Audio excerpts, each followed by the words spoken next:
नमस्कार,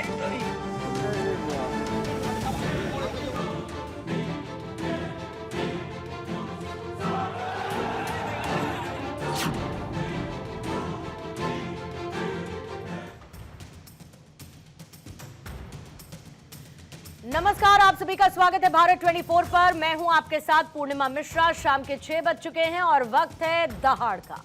बंगाल में एक बार फिर से सियासी तापमान उफान पर है और इसकी तपिश कानून की चार दीवारी तक जा पहुंची है। जिस बंगाल में पहले सत्ता और विपक्ष आपस में झगड़ते थे, उस बंगाल में अब जजेस को भी सियासी धार पर चलने के लिए मजबूर कर दिया गया। कल रात को बंगाल में जमकर बवाल हुआ और ये बवाल इतना खतरनाक था कि सुप्रीम कोर्ट ने इसमें स्वतः संज्ञान लेकर सख्त तीखी टिप्पणी की। सुप्रीम कोर्ट ने पश्चिम बंगाल के मालदा जिले में एसआईआर से जुड़े 7 इलेक्शन ऑब्जर्वर को बंधक बनाए जाने की घटना पर नाराजगी जताई है। कोर्ट ने कहा कि उन्हें 9 घंटे बंधक बनाकर रखा, खाना पीना तक नहीं मिला। यह घटना सोची समझी और भड़काऊ लगती है। इसका मकसद न्यायिक अधिकारियों का मनोबल गिराना और चुनावी प्रक्रिया को बाधित करना है। सीजेआई सूर्यकांत और जस्टिस जॉय माल्या बागची और जस्टिस विपुल एम पंचोली की बेंच ने कहा कि राज्य में कानून व्यवस्था ढह गई है। बेंच ने राज्य के गृह सचिव, डीजीपी, अन्य अधिकारियों से उनकी निष्क्रियता पर जवाब मांगा। लेकिन सवाल ये कि क्या सच में बंगाल में अब कानून के हाथ कमजोर हो गए हैं? जहां पर जज सुरक्षित नहीं, वहां आम आदमी अपने आप को कैसे सुरक्षित महसूस करे? कल का बवाल आज भी थमा नहीं। आज भी हाईवे को जाम किया गया, सड़कों पर टायर में आग लगा दी गई। बंगाल की इसी स्थिति पर और सुप्रीम कोर्ट द्वारा की गई टिप्पणियों पर करेंगे दहाड़ में चर्चा। लेकिन उससे पहले आई प्रतिक्रियाएं आपको सुनवाएंगे।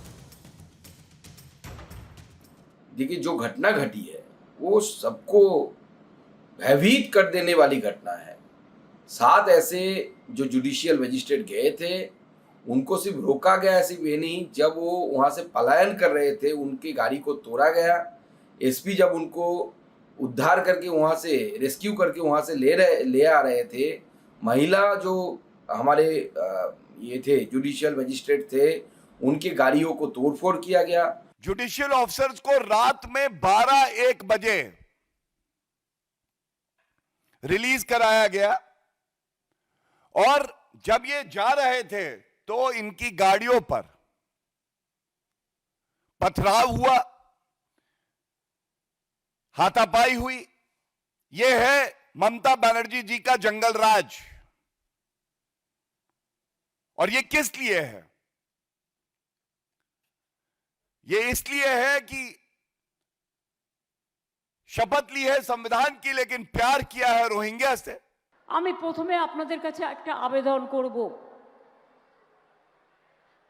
আপনারা জানেন এখন অ্যাডমিনিস্ট্রেশন আমার হাতে নেই। ল এন্ড অর্ডার টোটালটাই আমার হাত থেকে কেড়ে ইলেকশন কমিশন হাতে নিয়েছে। तो आइए पहले आपके सामने रखती हूं आज के सवाल, फिर उसके बाद करेंगे चर्चा की शुरुआत। पहला सवाल यही, सियासत बंगाल उपद्रव कोहराम बवाल। चुनाव में टूटती मर्यादा, उपद्रवियों का क्या है इरादा? सियासत बंगाल के साथ साजिश या सवाल, आखिर क्यों मिडनाइट बवाल? एसआईआर पर फाइट, कौन रॉन्ग कौन राइट? हमारे साथ मौजूद हैं स्टूडियो में बीजेपी के प्रवक्ता ऋषभ तिवारी, कांग्रेस के प्रवक्ता केतन जायसवाल अब से थोड़ी देर बाद जुड़ेंगे। क्षितिज मित्तल सीनियर एडवोकेट के तौर पर हमारे साथ अब से थोड़ी देर में मौजूद रहेंगे। साबिर अली हैं टीएमसी के नेता हमारे साथ चर्चा में मौजूद, और डॉक्टर सुनील कौशिक वरिष्ठ पत्रकार के तौर पर स्टूडियो में मौजूद हैं। आप सभी मेहमानों का स्वागत करते हुए साबिर अली, आप ही के साथ शुरुआत करूंगी और सीधा सीधा सवाल, न्यायिक अधिकारियों को बंधक बनाया गया, सही या गलत?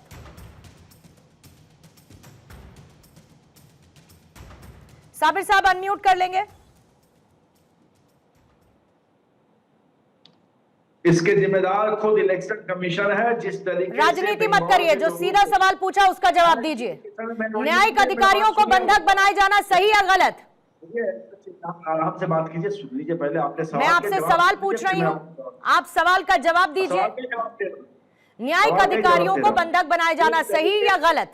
के नाम पर लोगों को नाम काट दिया गया, जेन्युइन वोटर का लोगों को नाम काट दिया।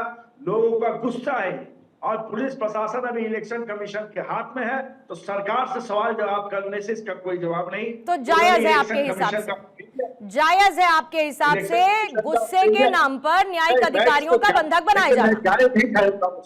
जायज नहीं ठहराता हूँ। देखिए, कोई भी न्यायिक कोई तो कहिए गलत है हाथ में लेना नहीं चाहिए। तो कहिए गलत है। पब्लिक का जो गुस्सा है, एक गुस्सा, हाँ बिल्कुल, बीच की गली मत पकड़िए, बोलिए गलत है। प्रशासन को कोई भी हाथ में, प्रशासन को कानून को हाथ में लेना नहीं चाहिए, गलत है। लेकिन लोगों का जिस तरीके से इलेक्शन कमीशन लोगों को परेशान किया है, आम जनता का नाम काट दिया है, वोटर लिस्ट से वोटर है, वोटर लिस्ट से वोटर का नाम काट दिया गया, लोगों का गुस्सा है। जब ये सब कुछ हो रहा था तो डीएम और एसपी मौके पर क्यों नहीं पहुंचे? तो डीएम एसपी अभी इलेक्शन कमीशन के हाथ में है, इलेक्शन कमिश्नर के पहुंचे क्यों नहीं? जानबूझकर आंखें बंद करके बैठे थे, या जो घट रहा था उसको घटने देना चाहते थे? आए दिन डीएम एसपी ओसी एसआई सब इंस्पेक्टर को इलेक्शन कमीशन इधर से उधर कर रहा है, तो इलेक्शन कमीशन क्यों नहीं भेजा? इस सवाल का जवाब तो इलेक्शन कमीशन देगा। अभी तो प्रशासन पूरा इलेक्शन कमीशन टेक ओवर कर चुका है सीएम ममता बनर्जी का हाथ से, तो ममता बनर्जी अपना काम कर रहा है। तो सुप्रीम कोर्ट ने जब ये कहा कि लॉ एंड ऑर्डर कोलैप्स है पश्चिम बंगाल में, तो मानते हैं आपकी कोलैप्स है? बिल्कुल सुरक्षित था। जब से इलेक्शन कमीशन अपने हाथ में लिया है, वो आए दिन इधर उधर सबको तबादला कर रहा है, एसपी से लेके डीएसपी से लेके छोटा छोटा अफसर तक को इधर से उधर तबादला कर रहा है। आए दिन सरकारी कर्मचारियों को तबादला कर रहा है, चीफ सेक्रेटरी को हटाया जा रहा है, अलग अलग सेक्रेटरी को हटाया जा रहा है, कभी कलकत्ता शहर का कमिश्नर को चेंज कर रहा है, कॉर्पोरेशन का कमिश्नर चेंज कर रहा है। आए दिन जो मनमानी इलेक्शन कमीशन बीजेपी के इशारे में कर रहा है, उसका मतलब क्लियर जवाब से ज्यादा साबिर अली के पास इस वक्त बहाना है। उसी बहाने को आगे बढ़ाते हुए ऋषभ तिवारी आपके पास आती हूं। क्या आपको लगता है ये जो सब कुछ भी हो रहा है और सुप्रीम कोर्ट के आदेशानुसार हो रहा है, उसमें ये सारी की सारी स्थिति स्टेट स्पॉन्सर्ड वायलेंस की कैटेगरी में आती है? सबसे पहले आज हनुमान जयंती है और मैं ममता दीदी के लिए एक श्लोक बता देता हूं जिसका 108 बार वो जाप कर ले। बुद्धिहीन तनुजान के सुमिरौ पवन कुमार, बल बुद्धि विद्या देहु मोई हरेउ करो विकार। कहने का अर्थात यह है कि उनको बुद्धि सद्बुद्धि बजरंग बली दें और 108 बार वो जाप करें। इसलिए मैं कह रहा हूं कि ये टीएमसी के जो प्रवक्ता बैठे हैं ये कह रहे हैं कि ये इलेक्शन कमीशन के हाथ में प्रशासन है। साहब, स्टेट का इलेक्शन कमीशन, मुख्य सचिव, डीजीपी किसके अंदर काम कर रहा था इतने दिनों तक? आपके अंदर। आपको भी यह पता होना चाहिए जो डीएम होता है वो इलेक्शन के समय इलेक्शन कमीशन की भूमिका में रहता है। डीएम किसके सरकार का था? आपके सरकार का। मुख्य सचिव किसके सरकार का था? आपके सरकार का। डीजीपी किसके सरकार का था? आपके सरकार का। सीओ किसके सरकार का? आपके सरकार का। बीडीओ किसके सरकार का? आपके सरकार का। जब ये सारे अधिकारी इतने सालों तक आपके सरकार में थे और इलेक्शन कमीशन के अंदर वो एक बकायदा प्रोटोकॉल के तहत आए हैं, ना कि इलेक्शन कमीशन के अधिकारी हैं वो, ये इतनी तो ज्ञात होनी चाहिए साहब। अगर चैनल पे बैठे हैं तो पढ़ लेते थोड़ा। दूसरी बात, फॉर्म 6 भरने के लिए, देखिए बीच में नहीं बोला, मैं टेक्निकल बातें बता दे रहा हूं। फॉर्म 6 भरने के लिए जब सीओ के दफ्तर के बाहर लोग जाते हैं और आपके कार्यकर्ता के हंगामा करते हैं, कोर्ट को बोलना पड़ता है कि उनके पास कोई ऐप नहीं है, इलेक्शन कमीशन को बोलना पड़ता है ऐप नहीं है, तो जब लोग नाम जुड़वाने के लिए जाए तो दिक्कत, फॉर्म 7 के तहत जो गलत नाम है वो काटे जाए तो दिक्कत। भैया चाह क्या रहे हो? इलेक्शन को मांझ भात क्यों ले जाओगे आप? इलेक्शन को दंगे क्यों ले जाओगे आप? और पूछो कि सरकार से, केंद्र सरकार से पूछो, बेवकूफ समझ के रखो बंगाल की जनता को, देश की जनता को। आज इलेक्शन कमीशन हम लोग कंटिन्यूअसली 10-100 मेरी गलती नहीं है अगर आपको समझ में नहीं आ रहा मैंने क्या कहा तो। मेरी गलती नहीं है अगर आप नहीं समझना चाहते हैं। ममता बनर्जी की तरह नौटंकी करके व्हील चेयर पर बैठ के पिछले बार की तरह खेला होने वाला खेल खेलना चाहते हैं तो नहीं चलेगा इस बार नहीं चलने वाला। ना तो रक्त खरीद की राजनीति चलेगी, ना तो तुष्टीकरण का मोह चलेगा। इस बार वही होगा जो अंतर्गत मन से सरकार को करना चाहिए। और मैं स्पष्ट बता रहा हूँ, महिलाओं की सरकार है ना, ममता दीदी महिला है, 3 महिला जज थी साहब, उसमें 7 लोगों की कमेटी में 3 महिला जज थी। महिलाओं की चिंता नहीं आई तभी? कैसे सर आपके जनप्रतिनिधि क्या कर रहे थे? आपके कितने बूथ है बंगाल में? 80,000 पहले थे, अभी 94,000 बने। बूथ एजेंट होंगे आप तो वहां पे क्या कर रहे थे? आपको चिंता थी ना लॉ एंड ऑर्डर की? कितने लोग ने कंप्लेंट किया कि ऐसा हुआ? जब गुंडे पोषित आपके द्वारा होंगे, जब माफिया पाले आपके द्वारा जाएंगे, तो यहाँ पे आके देशद्रोह करने का जवाब नहीं है मैडम के पास। ये ऐसे ही टेक्नोलॉजी कर सकते इसीलिए हैं? तो प्रशासन जवाब दीजिए ना, इसीलिए बंगाल के कितने लोग लोग टीएमसी के गए कंप्लेन करने के लिए? आप मैं लोग बताता हूँ, चोरी भाजपा के करके पूरे सत्ता हासिल एजेंट नहीं करते है। मैं बताता हूँ आपको, जवाब नहीं है हम आपके लोग पास, केवल लोगों का केवल वोट केवल छीनने बीच में आते हैं। बोलने की वही जवाब वोट नहीं है आपके अधिकार आप छीनना चाहते हैं। साबिर अली, आखिर कब हम तक लोग राजनीति को पेट्रोल का अभाव ऊपर है। रखेंगे? सुप्रीम कोर्ट के आदेशानुसार एक प्रक्रिया हो रही है, उसको अपने राजनीतिक फायदे के लिए कब तक हाईजैक करेंगे? और उस पर से तमाशबीन जैसी बातें। तमाशाबीन बातें भारतीय जनता पार्टी के जो प्रवक्ता है वो कर रहे हैं। सुप्रीम क्या कोर्ट तमाशा है ने- साहब? सुप्रीम क्या कोर्ट को तमाशा है? सुनिए। महिलाओं को बंधक बनाएंगे आप? सुप्रीम तमाशा है? कोर्ट ने जो टिप्पणियां की साबिर अली, उसको सुनिए। और इसका कोई जवाब है? जरा इसका बीजेपी कोई जवाब है? बीजेपी से साबिर अली जितना चलिए, ऑब्सेस्ड है, थोड़ा सा उससे थोड़ा सा कोई ऊपर जवाब उठिए है? और सोचिए कि सुप्रीम कोर्ट ने क्या टिप्पणी की आपकी सरकार पर। जवाब है? सुप्रीम कोर्ट ने क्या तीखी टिप्पणी की, मुझे ये बताइए। और सीधे बोलिए कि सुप्रीम कोर्ट ने जो कहा उसे टीएमसी नहीं मानती तो ये कंटेम्प्ट ऑफ कोर्ट है। इलेक्शन कमीशन जो हरकत कर रहा है, जो सुप्रीम कोर्ट ने क्या कहा? जो न्यू एडिशन कर रहा बीजेपी स्टेट इलेक्शन कमीशन है। उस पे आपत्ति है। डिस्ट्रिक्ट इलेक्शन कमीशन कौन होता है चीफ? उस तरीके से वोट पढ़े हैं साहब या नहीं यहाँ पढ़े हैं? या केवल तुष्टिकरण ही पढ़ना आता है? केवल रोहिंग्या के प्रति प्यार के शायरी लिखने आते हैं आपको? पढ़े हो? अरे आप भी पढ़े हैं साहब कि इलेक्शन कमीशन डिस्ट्रिक्ट में चीफ कौन होता है? कौन होता है? कौन होता है? किस कैडर का होता है? स्टेट कैडर का होता है। पढ़ के आइए, पहले पढ़ के आइए। जवाब आप दीजिए। पहले पढ़ के आओ। साबिर अली जवाब जागृति दीजिए। करके ठीक है, जीतना आपका चाहते जवाब हैं। ले रही हूं। साबिर अली बोलिए। बंगाल में जिस तरीके से इलेक्शन लागू है, इलेक्शन के मौके पर ये लोग जिस तरीके से माहौल खराब करने की कोशिश कर रहा है, आम वोटरों को परेशान किया जा रहा है। हम लोग तो चाहते हैं कि जो हर वोटर है, सब वोटर का नाम एडजुडिकेशन से हट जाए, और जो वोटर जो डेट जो अपील किया है, जिनका नाम कट गया है इलेक्शन का पहले तक, उन लोगों का नाम जो जेन्युइन वोटर है उनका नाम इलेक्शन में आ जाए। मतलब इलेक्शन ऐसा लगता है कि देश में पहली बार एसआईआर हो रहा है। ऐसा लगता है देश में पहली बार एसआईआर हो रहा है, क्योंकि एसआईआर के नाम पर इतना बवाल तो कम से कम पहली बार ही देखने को मिल रहा है। इस तरीके का आप बीजेपी क्या कर रही है? इलेक्शन कमीशन कहाँ गलत है? इन्हीं सब में फंसते रह जाइए। क्यों जो आप कह रहे हैं वो सुप्रीम कोर्ट ने नहीं कहा? क्यों जो आप कह रहे हैं वो सुप्रीम कोर्ट ने नहीं कहा? मुझे ये बताइए अपनी ऑब्जर्वेशन में। सुप्रीम कोर्ट से ऊपर तो आप नहीं है।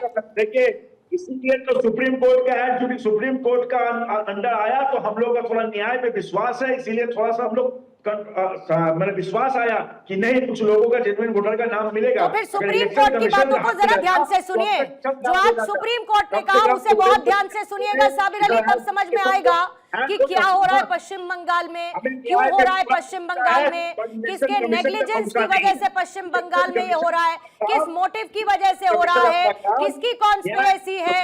जब सुप्रीम कोर्ट की टिप्पणियां सुनेंगे सर साबिर अली साहब, तब आपको समझ में आएगा। डॉक्टर सुनील कौशिक आपको लाती हूं, और जैसे ही केतन जायसवाल जी जुड़ेंगे मुझे जानकारी देंगे। पहले जरा डॉक्टर सुनील कौशिक, ऐसा क्यों लगता है बंगाल में देख के इलेक्शन नहीं आया, मॉब डेमोक्रेसी अपने चरम पर चली गई है? मतलब न्यायिक अधिकारियों को बंधक बनाया जाएगा और उसके बाद टीएमसी के नेता बैठकर उसे जस्टिफाई करेंगे despite what supreme court is saying. देखिए पूर्णिमा जी, जब आचार संहिता लागू हो गई, चुनाव आयोग के अधीन पूरा प्रशासन आ जाता है। अब तक चुनाव आयोग ने क्या कार्रवाई की? केवल नोटिस कि आपके खिलाफ क्यों न कार्रवाई की जाए। अब तक मुझे लगता है कि निलंबित अधिकारी हो जाने चाहिए थे, अरेस्ट अधिकारी हो जाने चाहिए थे। यदि वो पश्चिम बंगाल की सरकार के निर्देश पर या पीछे के पर्दे से पश्चिम बंगाल की सरकार को फायदा पहुंचाने का काम कर रहे हैं, तो उन पर कार्रवाई करने का अधिकार चुनाव आयोग का है, न कि सरकार का। दूसरी सबसे महत्वपूर्ण बात, जब सुप्रीम कोर्ट ने यह कह दिया कि एसआईआर कार्यक्रम में जुड़े हुए अधिकारियों की सुरक्षा के लिए सेंट्रल फोर्स लगाया जाएगा, तो सेंट्रल फोर्स क्यों नहीं पहुंचा? सेंट्रल फोर्स की क्यों व्यवस्था नहीं थी? तीसरी महत्वपूर्ण बात कि ये प्रकरण माननीय उच्चतम न्यायालय ने ही स्वतः संज्ञान क्यों लिया? केंद्र सरकार क्या कर रही थी? केंद्र सरकार ने क्यों नहीं उच्च स्तरीय कमेटी बना करके वहां भेजा?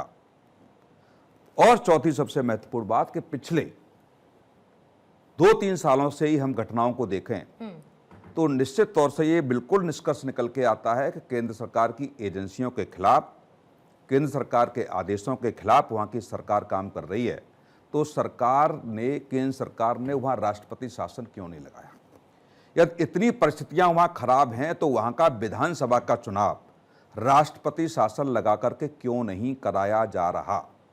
केवल प्रवक्ता, पार्टी के बड़े नेता सिर्फ गाली देते रहेंगे पश्चिम बंगाल की सरकार को कि आप संविधान के खिलाफ काम कर रहे हैं, संविधान के खिलाफ जाकर के आप तमाम निर्णय ले रहे हैं। निश्चित तौर से यदि आपको पता है, आपके नेताओं को पता है, आपके मंत्रियों को पता है कि संविधान का सीधा सीधा वहां उल्लंघन हो रहा है, तो अब तक राष्ट्रपति शासन वहां लग जाना चाहिए था। राष्ट्रपति शासन क्यों नहीं लगाया गया? और सबसे महत्वपूर्ण मैं बात कर रहा हूं कि अमित शाह जी वहां पर हैं इस समय। अमित शाह जी की रैली में भी भारतीय जनता पार्टी और टीएमसी के कार्यकर्ता आमने सामने थे। कई जगह झगड़ा भी हुआ है, जो भी लाठी डंडे चले हुए हैं। केंद्र की एजेंसियां क्या कर रही हैं वहां पर? ये तो सब दिख रहा है कि उनके केंद्रीय एजेंसियों के खिलाफ वहां की सरकार काम कर रही है। राज्यपाल से उनकी नहीं बनी। पहले देश के इतिहास में पहला पश्चिम बंगाल का राज्यपाल जहां राजभवन में किसी महिला ने ऐसा आरोप किसी राज्यपाल पर लगाया हो। ये सब ऐसे प्रकरण हैं, इतने गंभीर प्रकरण हैं जिस पर चर्चा भी हम लोग नहीं कर सकते। लेकिन वहां इन सब बातों को रहते हुए भी यदि राष्ट्रपति शासन केंद्र सरकार लगाने में नाकाम है, तो मैं पत्रकार होने के नाते सिर्फ ये समझ रहा हूं कि आप लुक्का छिपी का खेल केवल दिखावे के लिए कर रहे हैं, एक्शन के लिए आपके पास कोई बिल्डिंग है, मुद्दे को भुनाओ और उसका फायदा उठाओ। ऋषभ तिवारी जवाब देंगे। इसी बीच में केतन जायसवाल भी हमारे साथ जुड़ चुके हैं। केतन जी, आपका भी स्वागत करती हूँ। प्लीज जवाब ले। पहली बात तो ये कि इलेक्शन कमीशन अभी केंद्र सरकार के अधीन नहीं है, पॉइंट 1 तो मैं क्लियर कर दे रहा हूं। दूसरी बात, जब चुनाव में किसने कहा केंद्र सरकार नहीं, मैं आपकी वक्तव्य को ही मैं तो मैंने कब कहा केंद्र सरकार के अधीन है? जो बोले सर, लुक्का छिपी का आपकी मनसा दिख रही थी, मैं बता रहा हूं आपको। पहली बात तो ये, जब इलेक्शन कमीशन वर्किंग होता है स्टेट के अंदर, वो स्टेट गवर्नमेंट के प्रोटोकॉल के तहत वहां वर्किंग होता है। बिल्कुल नहीं होता, मैं बता रहा हूं, पूरा बोलने दीजिए ना, आप गुमराह मत कीजिए, मैं सेंटेंस झूठ फैला रहा हूं, बोलेंगे सरकार के अधीन होगा। अरे मैं जवाब तो देने देंगे तब पूरी। अरे तो आप झूठ क्यों बोल रहे हैं? क्या झूठ बोल रहा हूं? अरे वहां की सरकार के अधीन होता ही नहीं। आपका एजेंडा फेल हो गया तो मेरा एजेंडा नहीं है, एजेंडा मेरा एजेंडा नहीं। सही बात तो नहीं, तो बोलने तो दीजिए ना, पूरा सेंटेंस कंप्लीट हो गया। वहां की सरकार के अधीन तो काटने बैठे हैं क्या यहाँ पे?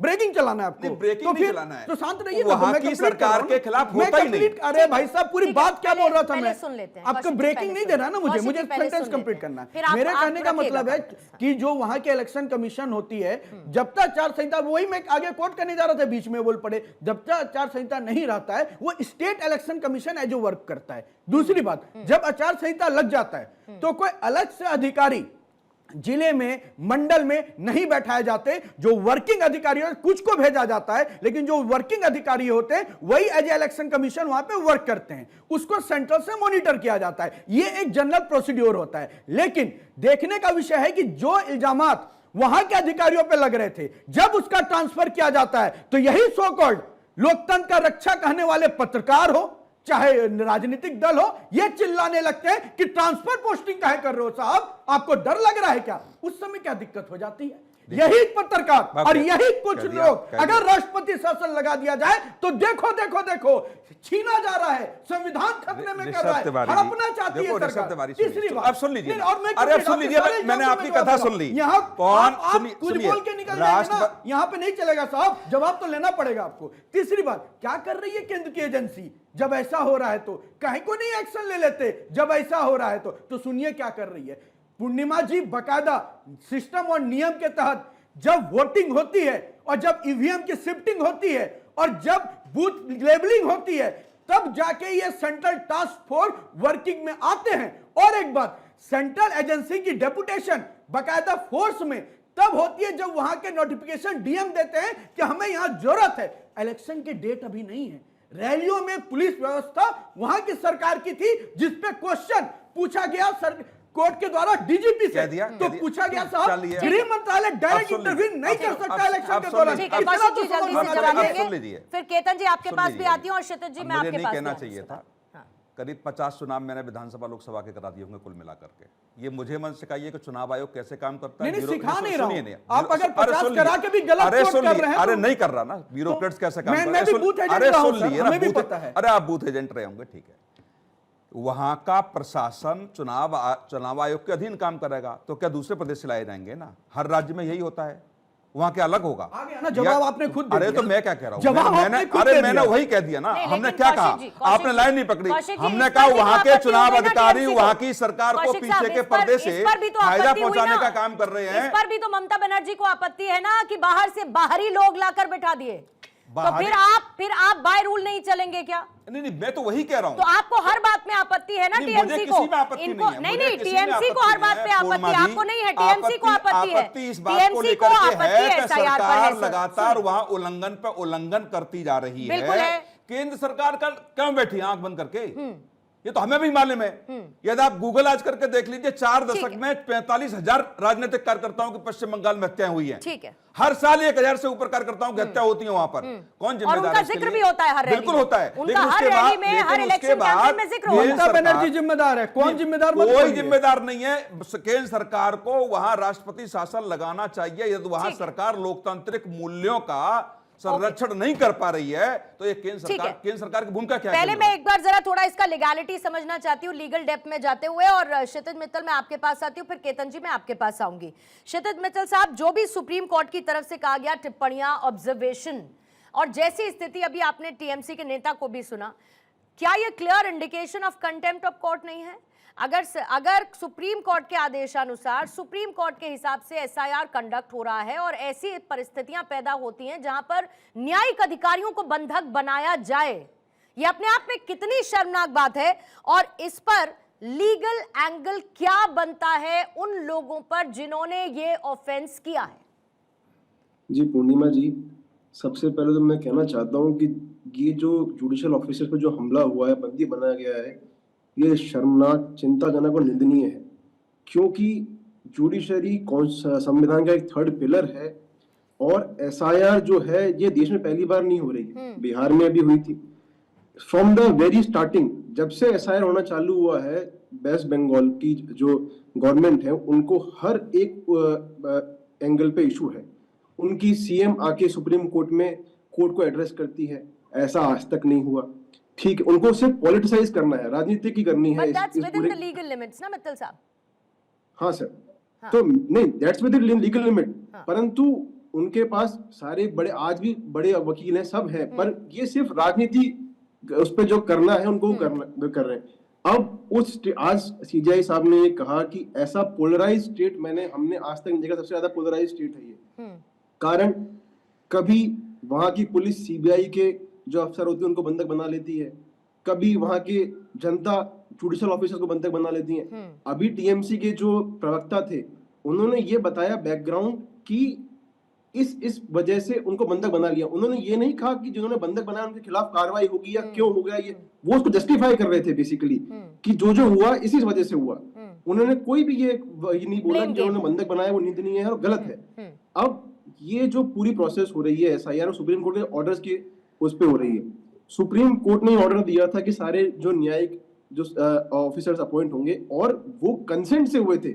सारी राजनीतिक पार्टियां जो थी उन्होंने कंसेंट दी थी कि जुडिशियल ऑफिसर निष्पक्ष होता है, इस कारण उनको अपॉइंट कर दीजिए, और उनकी उसमें मार्गदर्शन में ये हो रहा था। परंतु उसके बावजूद वहां पे एक ऐसा माहौल बनाया गया कि उन न्यायिक अफसरों को बंदी बनाया गया। प्रशासन ने 8 घंटे 12 घंटे तक कोई भी एक्शन नहीं लिया। वहां के चीफ जस्टिस लगातार वहां के जो डीएम है उनको बोलते रहे, एसपी को बोलते रहे, कोई नहीं आया। बाद में डीजीपी और होम सेक्रेटरी को बुलाया और यहाँ पे चीफ जस्टिस को रात को 2 बजे तक ऑर्डर करने पड़े, और जब वहां से छूटे तक वहां पे जाके उन पर पत्थरबाजी हुई है। ये बिल्कुल शर्मनाक है और ये कंटेम्प्ट ऑफ कोर्ट है, क्योंकि आप जो ऑर्डर सुप्रीम कोर्ट कर रही है और उसके सुप्रीम कोर्ट के ऑर्डर पे ये पूरी प्रोसेस हो रही है, आप बेसिकली इनडायरेक्टली डायरेक्टली उस ऑर्डर को आप अगर आपको दिक्कत है जो प्रोसेस चल रहा है ग्राउंड रिलेटिव, आप कोर्ट के सामने लेके आइए। आपने लॉ एंड ऑर्डर को अपने हाथ में ले लिया है बेसिकली, और ये सब बिना रूलिंग पार्टी के फेवर के नहीं हो सकता। नहीं, और ये बात तो कि पहले ही मामला सारा कोर्ट में गया, जो कुछ डिमांड्स थी उनको फुलफिल किया गया, चाहे डॉक्यूमेंटेशन के तौर पर हो कि आधार शामिल होना है नहीं होना है, ये सब कुछ हो गया। ये सब कुछ हो गया, उसके बाद भी इसे लेकर बवाल जारी है। जैसे ही ये कहा गया कि पश्चिम बंगाल में भी एसआईआर होगा, तो ममता बनर्जी ने कह दिया साफ तौर पर कि मैं पश्चिम बंगाल में एसआईआर नहीं होने दूंगी, डिस्पाइट सुप्रीम कोर्ट के आदेशानुसार और सुप्रीम कोर्ट के सर्विलांस में ये सब कुछ हो रहा था। अब मुझे आप ये बताइए केतन जायसवाल साहब कि आज भी क्या कांग्रेस जो कहती है कि हम संविधान की रक्षा करने वाले पार्टी हैं, लोकतंत्र की रक्षा के लिए हम हर लड़ाई लड़ेंगे, तो आज इस पूरे बवाल पर आपकी चुप्पी रहेगी? एड ऑन सवाल, अगर ये किसी बीजेपी शासित राज्य में होता तो क्या यही रवैया होता आपका?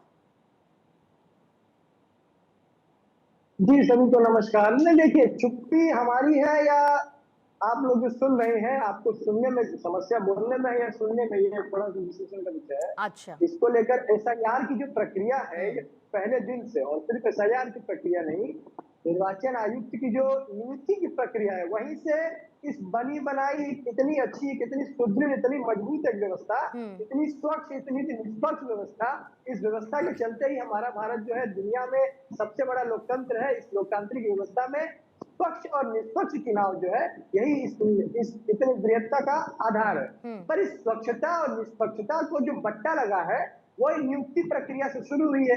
ज्ञानेश जी की नियुक्ति एक निष्पक्ष पैनल के द्वारा नहीं हुई है। ज्ञानेश जी की नियुक्ति अगर हम कहें तो सरासर सरकार के द्वारा हुई है।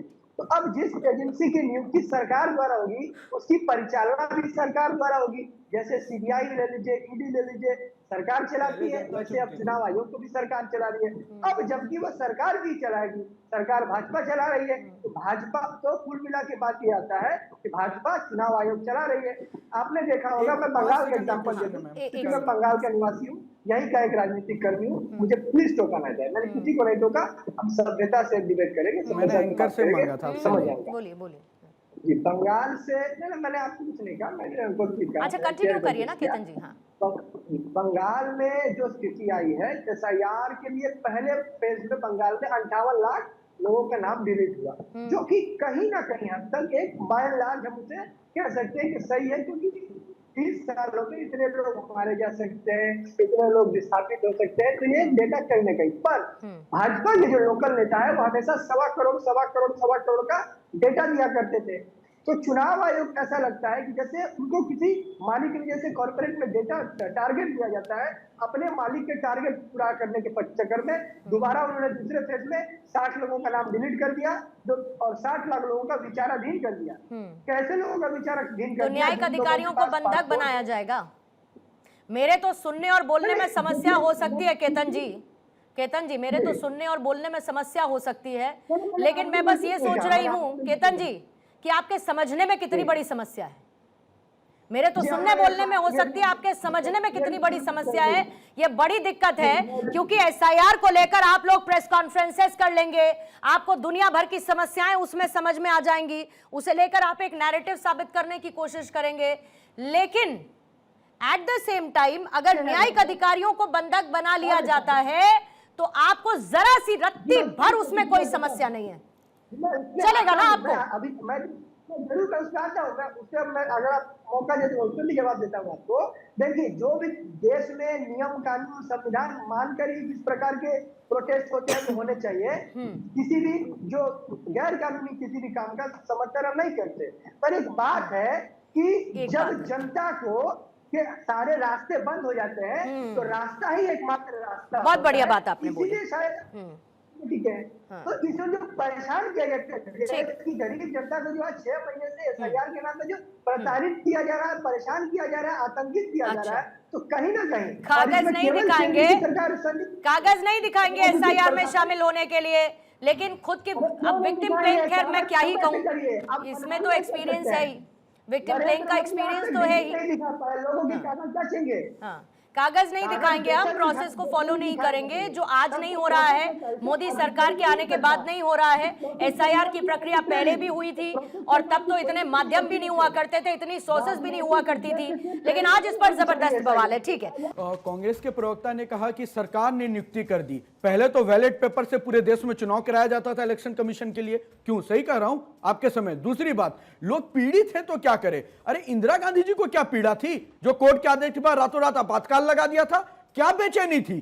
जिसने लोकतंत्र की हत्या कर दी उससे क्या उम्मीद करते हैं? इनका कहने का अर्थ है कि अगर देखिए लग गया, सच्चाई सुनते बौखलाहट आ गई, सच्चाई सुनते बौखलाहट आ गई। सर आपको भी पता होना चाहिए ना कि पहले कैसे चुनाव होता था इलेक्शन कमीशन का। हमने तो 3 लोगों का ऐड ऑन किया, आपने कितनों का ऐड ऑन किया? रात में फरमान जारी होता था, सुबह नियुक्ति होती थी। बोल तो ऐसे रहे लगता पूरे देश में बैलेट पेपर सजाए जाते थे और मोहर मारो और चुनो। इलेक्शन कमीशन घर से डिसाइड करता था, घर से। रियलिटी ये है। हमने तो लीडर ऑफ अपोजिशन पर भी ऐड ऑन किया, आपके समय तो नहीं था साहब। और जनता अगर बौखला जाए तो आप क्या कहना चाहते हैं? जज को बंदी बना लो, लोकतंत्र की हत्या कर दो, खून खराबा करो रोड पे, ये कहना चाहते हैं आप? आपके स्टेटमेंट सीधे तौर पर दर्शाते हैं कि अगर जनता बौखला जाए तो भारत 24 के स्टूडियो और तोड़ दो अगर कोई खबर पसंद ना हो तो। ये आप कहना चाहते हो ना साहब, या क्या कहना चाहते हो? पहले नियुक्ति कैसे होती थी जवाब दीजिए। सरकार ने नियुक्ति कर दिया, आपके समय कौन करता था? आपके समय कौन करता था? अच्छा जवाब लेंगे, केतन जी जवाब दीजिएगा। केतन जी जवाब दीजिए। जी मैंने तो बताया ही कि एसआईआर प्रक्रिया में ये इतनी हड़बड़ी है, इसीलिए इतनी गड़बड़ी है।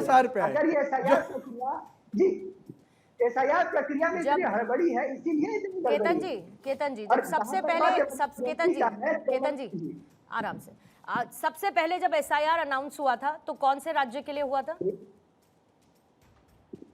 एसआईआर बिहार में हुआ। बिहार में हुआ, अच्छा ठीक है। Okay let me finish Ketan ji. तो जब बिहार के लिए एसआईआर अनाउंस हुआ तो आपकी सबसे बड़ी बात क्या थी जो आपने कही? कम से कम 6 महीने से ऊपर का समय तो होना चाहिए था, इतनी हड़बड़ी क्यों थी?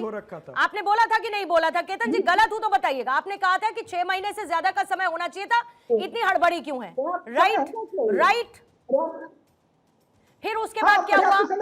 फिर उसके बाद क्या हुआ? आप लोगों को जिस पर आपत्ति थी मामला कोर्ट में गया, सब कुछ प्रक्रिया के तहत हुआ, कोर्ट के दिशा अनुसार सब कुछ हो रहा है, न्यायिक अधिकारी अपॉइंट हुए। तो न्यायिक अधिकारियों का सम्मान कहाँ है राजनीति के बीच में, मुझे ये बता दीजिए।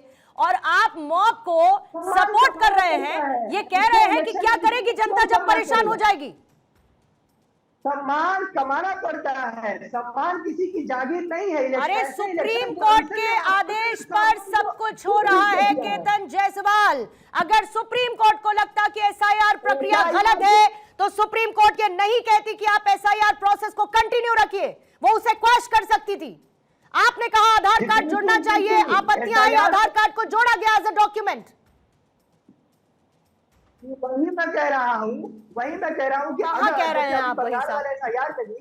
वही माननीय कोर्ट ने कहा है कि इसमें जो जुडिशियल इंटरफेरेंस हुआ है, यहाँ जो हमारे जुडिशियल ऑफिसर की नियुक्ति हुई है वो इसीलिए न की है हमारे सुप्रीम कोर्ट ने, माननीय सुप्रीम कोर्ट ने, क्योंकि सुप्रीम कोर्ट को लगा है कि निर्वाचन आयोग स्वच्छता और निष्पक्षता काम नहीं कर रहा है, इसीलिए यहाँ जजेस की अपॉइंटमेंट की गई है। अगर हमारी कोर्ट को लगता, न्यायाधीशों को लगता कि निर्वाचन चुनाव आयोग निष्पक्षता से कुछ भी नहीं कर पा रहा है, कुछ भी नहीं कर पा रहा है केतन जायसवाल चुनाव आयोग। और इसीलिए लोकसभा चुनावों में आपने 90 का आंकड़ा पार कर लिया, इसीलिए कई जगहों पर आपने सरकार बना ली, इसीलिए आपके राहुल गांधी से लेके प्रियंका गांधी कई जगह जहां पर लड़े वहां पर चुनाव जीते।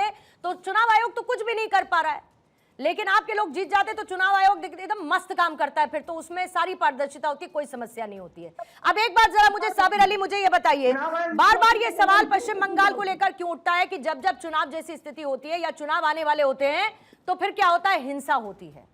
तो हिंसा ही अगर टेक ओवर कर लेगी, अगर वायलेंस ही टेक ओवर कर लेगा तो फिर स्टेट ऑफ एनार्की नहीं है क्या पश्चिम बंगाल में?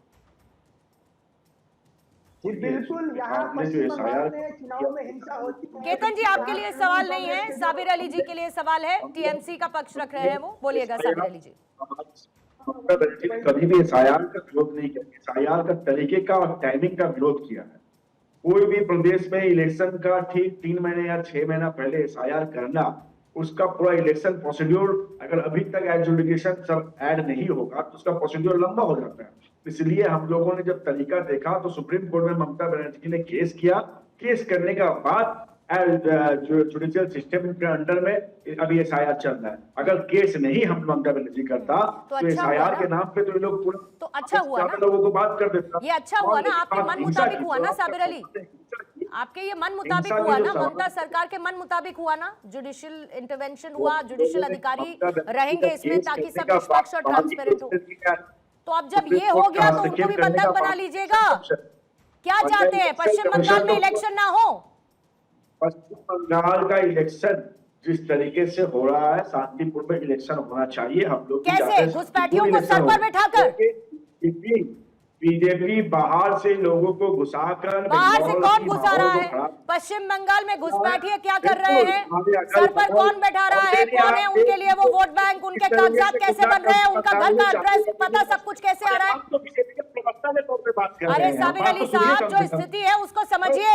आप समझिए स्थिति क्या है पश्चिम बंगाल में, और अगर आप उसके कंसर्निंग फैक्टर्स पर नहीं जाएंगे, आप बाहरी लोगों को लेके जो नहीं है पश्चिम बंगाल के, अगर उनको लेकर आपको समस्या नहीं है, तो आप ये सोचिए कि बंगाल के लोगों के साथ आप क्या कर रहे हैं एज अ स्टेट गवर्नमेंट। अगर आप इस क्रिटिकल थिंकिंग पे नहीं जाना चाहते तो आपकी अपनी चॉइस है साबिर अली, कोई दिक्कत नहीं है, लेकिन हर सिक्के के दो पहलू होते हैं जिसको देखना जरूरी है। करता कभी कभी गवर्नर करता, कभी कभी इलेक्शन कमीशन करता, सब तो सेंट्रल गवर्नमेंट बीजेपी के अंडर में इशारे में काम करता है। ठीक है, जो सुप्रीम कोर्ट फिर कह रहा है कि लॉ एंड ऑर्डर कोलैप्स है, उसी को लेकर चलते हैं। हम लोग तो चाहते हैं लॉ एंड ऑर्डर। नहीं, राज्य सरकार की क्या पहचान होनी चाहिए सुनील कौशिक साहब? हिंसा? राज्य सरकार बिल्कुल अपने प्रशासन में काम कर रही है, बिल्कुल पहले भी कहा। अच्छा सुनिएगा साबिर अली जी, सुनिएगा। Okay okay okay. Purnima ji, कई वर्षों से हम देख रहे हैं पुलिस कमिश्नर के पक्ष में बैठ जाएंगे धरने पर, ईडी के खिलाफ क्या हुआ ये सब देखा, गवर्नर साहब के साथ क्या हुआ ये सब देखा। तो ये पहली बार तो नहीं हो रहा है। मैं बार बार यही कह रहा हूं कि बार बार वहां की सरकार संवैधानिक व्यवस्थाओं की धज्जियां उड़ा रही है, तो केंद्र सरकार की उसमें भूमिका क्या है? दूसरी बात, कांग्रेस के प्रवक्ता कह रहे थे कि चुनाव आयोग पर विश्वास नहीं था, इसलिए माननीय उच्चतम न्यायालय ने न्यायिक मजिस्ट्रेट लगा दिए। ऐसा तो नहीं है। यदि वहां बीएलओ के रूप में अधिकारी ठीक से वर्क नहीं कर रहे थे तो दूसरे राज्य से तो नहीं भेजे जाएंगे। यदि न्यायिक अधिकारियों को वहां लगाया गया है तब तो विरोध नहीं था, स्वागत किया गया और स्वागत होना भी चाहिए। लेकिन ऐसी व्यवस्था वहां खराब है, केंद्र सरकार ने क्यों वहां सेंट्रल फोर्स नहीं लगाया न्यायिक व्यवस्था की सुरक्षा के अधिकारियों के लिए, व्यवस्था के लिए? मेरा बार बार यही सवाल है। जो भी विपक्ष वहां कर रहा है, चुनाव, बिहार के चुनाव के दौरान लगभग 2 महीने माननीय उच्चतम न्यायालय में सुनवाई हुई, तब ममता बनर्जी कहां चली गई थी? तब तो ममता बनर्जी इंडिया गठबंधन का हिस्सा थी। हर एक बिंदु पर सुप्रीम कोर्ट ने सुना और सुनने के बाद निर्णय लिया। फिर आप पश्चिम बंगाल में चुनाव होता है, बार बार कुछ कह रहे हैं कि साहब 60 लाख के आसपास हटा दिए गए, क्या उत्तर प्रदेश में नहीं हटे? क्या उत्तर प्रदेश में तो बीजेपी की सरकार है, फिर कैसे हट गए? वो तो कौन सा ऐसा राज्य है जिसमें एसआईआर के दौरान लाखों की संख्या में वोटरों को नहीं हटाया गया? क्या पश्चिम बंगाल तो एक ऐसा राज्य नहीं जिसमें केवल हटाया गया है? सारे राज्यों में हटाया गया है। ये सब व्यवस्था मुझे लग रहा है केंद्र सरकार की निगरानी कोई कमेटी सब देख रही होती या किया होता तो राष्ट्रपति शासन लग जाना चाहिए था, और राष्ट्रपति शासन के लगते हुए यदि वहां चुनाव होते तो कह सकते हैं निष्पक्ष चुनाव हो रहे हैं। ठीक है, एक बार जल्दी से क्षितिज मित्तल मैं आपके पास आती हूँ, 2 बातें समझना चाहती हूँ। एक तो जो अभी अभी कहा सुनील कौशिक साहब ने कि सेंट्रल को यहाँ पर लगाना चाहिए प्रेसिडेंट रूल, और प्रेसिडेंट रूल के अंडर में इलेक्शन यहाँ पर कंडक्ट होने चाहिए। दूसरा एस्पेक्ट, सुप्रीम कोर्ट के पास ऐसे कंटेम्प्ट ऑफ कोर्ट या ऐसी स्थिति में, हाइपोथेटिकली स्पीकिंग, अगर ऐसी हिंसा होती रही तो क्या इस बात की क्या गारंटी है कि चुनाव अपने समय पर होंगे?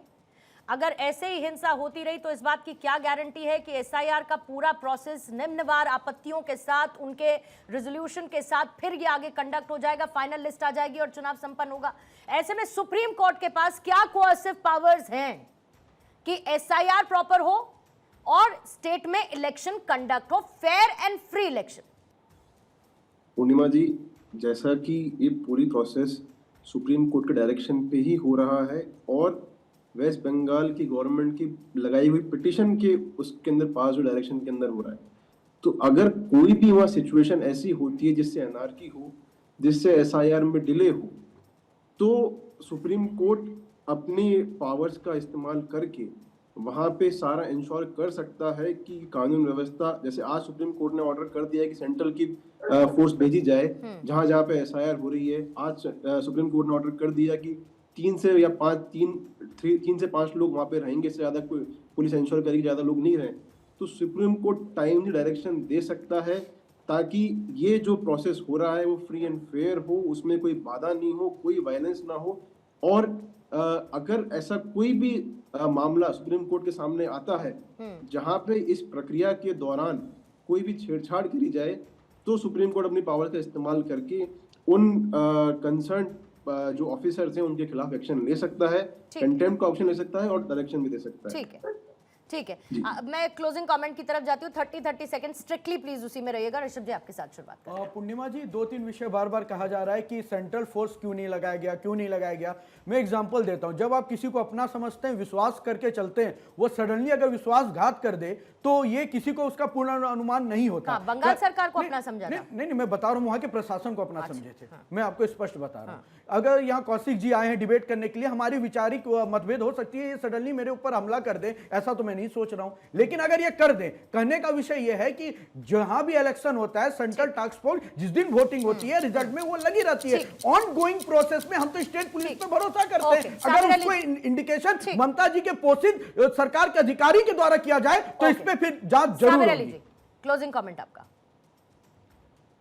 देखिए, हम लोग तो चाहते हैं कि जो इलेक्शन कमीशन इलेक्शन निरपेक्ष रूप से करे, किसी के इशारे में, भारतीय जनता पार्टी के इशारे में ना करे। इलेक्शन कमीशन एक इंडिविजुअल बॉडी है, वो अपना काम एकदम निरपेक्ष रूप से करे। इलेक्शन शांतिपूर्ण होगा, बंगाल का सभी पार्टी चाहेगा इलेक्शन शांतिपूर्ण हो, अगर बीजेपी के इशारे पे काम ना करे। बाकी हम लोग तैयार हैं। हम लोग जिस तरीके का काम हम लोगों ने किया, ममता बनर्जी पिछले 15 सालों में जब काम किया 2011 के परिवर्तन के बाद, तो बंगाल के लोग, बंगाल के आवाम हम लोग के साथ है। हम लोग विकास के मुद्दे पे लोगों के सामने जाएंगे, लोगों के पास गए जा रहे हैं, और विकास के मुद्दे पे हम लोग वोट लेंगे। जो इलेक्शन का प्रोसीड्यूर है वो हम लोग करेंगे, लेकिन जो गुंडागर्दी बीजेपी यहाँ पर करने की कोशिश कर रहा है, बीजेपी ने कहाँ गुंडागर्दी की है साबिर अली?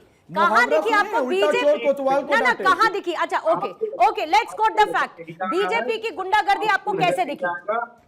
आपको नजर नहीं आएगा, लेकिन हम लोग, अरे आप ही बताइए, आप ही की नजर से मैं देख लेती हूँ सर। बताइए बीजेपी की गुंडागर्दी कहाँ दिखी आपको? इलेक्शन कमीशन को सामने रख के पहले 68 लाख कार्यकर्ता आपके मारने वाले, जेल में जाने वाले कार्यकर्ता आपके, हमला करने वाले बूथ एजेंट आपके, अब भड़काऊ भाषण देने वाले नेता आपके, खड़े होके मांस भात खाने नहीं दिया जाएगा अफवाह फैलाने वाले नेता आपके, मुख्यमंत्री आपकी, डीजीपी आपके चहेते, डीएम आपके चहेते, और हमला भाजपा करा रही है। बाजीबा, हम पिछले 2019 में, उससे पहले जो इलेक्शन हुआ था, छत्तीसगढ़ हारे, मध्य प्रदेश हारे, राजस्थान हारे, कहां दंगे हुए साहब, लेकिन बंगाल हारते दंगे शुरू कर देती है सरकार। आपके लिए भी तो ये चेरी ऑन द केक है ना भाई। अगर ऐसी कोई भी परिस्थिति बंगाल में पैदा होती है तो बीजेपी के लिए ये चेरी ऑन द केक की स्थिति है कि नहीं है? आप मुझे ये बताइए भाई, आप क्या कह रहे हैं? ना सुनिए, भारत 24 को मत लाइए ना। भारत 24 कोई पॉलिटिकल मंच तो है नहीं, लेकिन बीजेपी पॉलिटिकल पार्टी है, टीएमसी पॉलिटिकल पार्टी है। तो भारत 24 बीजेपी और टीएमसी से अलग है, पहली बात। दूसरी बात, ये आपके लिए, अच्छा ओके, ठीक है, नहीं, तर्क ये है कि क्या ये बीजेपी के लिए राजनीतिक मुद्दा नहीं है? मुझे ये बताइए। राजनीतिक नहीं बुनाया आपने इसको, नहीं बुनाया। बुनाना क्या होता है? सकारात्मक तौर पे राजनीतिक मुद्दा वहां के हित के लिए लड़ना, सीना ठोक के लड़ेंगे। अब मुझे ये बताना पड़ेगा कि राजनीतिक मुद्दा क्या होता है और उसको बुनाना क्या होता है। अगर किसी की आवाज उठ रही है कोई तकलीफ में, उस पे जाकर हम उसको ठीक करने का प्रयास करेंगे। सुनील जी और भारत 24 को एग्जाम्पल से बाहर रखिएगा जरा, ठीक है? आ जाइए जरा पॉलिटिक्स, बोलिए, लेकिन अरे आपकी पॉलिटिकल पार्टी है ना भाई साहब, भारत 24 पॉलिटिकल पार्टी नहीं है, तो मीडिया को जवाब तो दोनों का कंपैरिजन नहीं है। आप दूसरे पक्ष पे आरोप लगा रहे हैं लोकतंत्र की, आप भी मीडिया पे आरोप लगा रहे हैं। बोलिए, वही कह रहा हूं, पहली बार सरकार नहीं है, पहली बार आप चुनाव में नहीं जा रहे, पहली बार ममता बनर्जी की सरकार नहीं बनी है। पिछली वर्ष जब चुनाव हुए 5 साल पहले, तब भी हम लोगों ने बहस की यहाँ पर बैठकर, उससे पहले भी किया। आपको करैक्टर, चरित्र टीएमसी का सब पता है, तो आप ये मत कहिए कि अचानक सब कुछ हो रहा है। मैंने अचानक नहीं, आपने ये जो एग्जाम्पल दिया स्टूडियो ने, मैं वही कह रहा हूँ, सुन लीजिए। वहां के अधिकारियों की करैक्टर आपको पता है, पहली बार पता नहीं चला कि वहां के अधिकारी क्या कर रहे हैं। 5 साल पहले भी यही हुआ था, उससे 5 साल पहले भी यही हुआ था, आपको सब पता है। और गवर्नर साहब की रिपोर्ट आप पढ़ लीजिए, एक एक गवर्नर ने नहीं, दो गवर्नर ने रिपोर्ट भेजी। ट्रांसफर हुआ ना सर, मैं ट्रांसफर अरे मैं वही ट्रांसफर नहीं है, अरे सुनिए, आप बीच बोलने लगते हैं। कौशिक साहब जल्दी खत्म, मैं वही कह रहा हूं, आपके पास कोई वाटर प्रूफ एक प्लान होना चाहिए था। ठीक, आपको मालूम था परिस्थितियां ऐसी विधानसभा चुनाव में होंगी, पिछले 5 साल पहले भी यही चुनौतियां थी और उससे 5 साल पहले भी यही चुनौतियां थी। निश्चित तौर से मैं फिर कह रहा हूं, केंद्र सरकार आंख बंद करके वहां खेल देख रही है, भारतीय जनता पार्टी वहां खेल देख रही है। या तो भारतीय जनता, सुन लीजिए ना, भारतीय जनता पार्टी की सरकार केंद्र में है, सारी शक्तियां उसके पास हैं, या सब कुछ वहां जो कुछ हो रहा है पिछले 15 वर्षों से, या तो उसकी रिपोर्ट को आप बिल्कुल पीछे पर्दे पे ले जाना चाहते हैं, छुपाना चाहते हैं, तो ये आप करिए। ठीक है, मतलब ताकत हो और ताकत का इस्तेमाल ना हो तो ताकत बेकार है ना। बिल्कुल सब इस्तेमाल हो रहा है, ठीक है। देखने केतन के लिए Jaiswal ji 30 seconds for your सोचना क्लोजिंग होगा। Comments sir. जी, मैं कौशिक जी की बात से मैं बहुत हद तक सहमति मैं व्यक्त करता हूँ। अरे वाह। ये बात सही है, भाजपा जो है ये गरजने वाली बादल नहीं है, सिर्फ बरसने वाले नहीं है। आप देखिए, ये आरोप लगाते हैं, अमित शाह जी के कॉन्वॉय पे कभी हमला हो जाता है, कभी नड्डा जी के कॉन्वॉय पर पत्थर चल जाते हैं, गाड़ी का शीशा टूट जाता है, सीबीआई ईडी रेड करने जाती है, ईडी बन के माल खा के वापस आ जाती है। एक कार्रवाई आपने सुनी, तृणमूल में दुनिया भर का भ्रष्टाचार है, दुनिया भर के चोर भरे हैं, एक कोई जेल में गया नहीं गया। तो ये पता नहीं क्या अंडरस्टैंडिंग है, क्या मतलब है, क्योंकि सरकार अल्पमत में है, मतलब ले फुल लीजिए, मेजॉरिटी है 5 सेकंड ले नहीं, लीजिए। और तृणमूल कांग्रेस के पास ठीक है, आपका 30 सेकंड खत्म हुआ सर। पाँच केतन जी खत्म हुआ, मैं जल्दी, 5 आपके सेकंड। स्टेटमेंट को मैं कोट कर रहा हूं और इसी चैनल के क्लिप को मैं पार्टी ऑफिस भी भेजूंगा कि कांग्रेस के प्रवक्ता कह रहे हैं कि जहां आपको एक्शन लेने की जरूरत है आप लीजिए। हम ये नहीं कहेंगे कि सरकार दुरुपयोग कर रही है एजेंसी का और पूरी तरीके से लोकतंत्र खतरे में नहीं है, हम ये नहीं कहेंगे। सीना तो नहीं पिटोगे साहब, चिट भी मेरा पट भी मेरा, ये नहीं चलेगा, ये नहीं चलेगा। ओके, 30 ये नहीं सेकंड्स, चलेगा। 30 सेकंड्स क्षितिज मित्तल जी आपके लिए है, फिर चर्चा को खत्म करूंगी। मैडम, मेरा ये कहना है कि ये पूरी प्रक्रिया सुप्रीम कोर्ट के निर्देशानुसार हो रही है। अगर किसी भी व्यक्ति, किसी भी पार्टी को अगर कोई शिकायत है कि किसी प्रोसेस का उल्लंघन हो रहा है, तो लॉ एंड ऑर्डर को अपने हाथ में लेने के बजाय एक सुप्रीम कोर्ट में एप्लीकेशन फाइल करें, सुप्रीम कोर्ट के सामने उस तथ्य को सामने लेके आए ताकि वो सुप्रीम कोर्ट उस पर एक ऑर्डर पास कर सके। परंतु लॉ एंड ऑर्डर को अपने हाथ में लेना और जो कि न्यायिक ऑफिसर को बंदी बनाना कतई सही नहीं है और उम्मीद है कि आगे और एक बात की 100 बात है कि तय ये भी करना होगा कि कानून का राज चलेगा या फिर भीड़ तंत्र चलेगा, क्योंकि लोकतांत्रिक व्यवस्था है और एसआईआर से लेके चुनाव संपन्न कराना भी उसी लोकतांत्रिक व्यवस्था का ही हिस्सा है। आप सभी का बहुत बहुत शुक्रिया, ऋषभ तिवारी जी, केतन जायसवाल, क्षितिज मित्तल जी, साबिर अली साहब, डॉक्टर सुनील कौशिक, धन्यवाद आपका दहाड़ की चर्चा में शामिल होने के लिए। वक्त एक छोटे से ब्रेक का है, आप बने रहिए भारत 24 के साथ।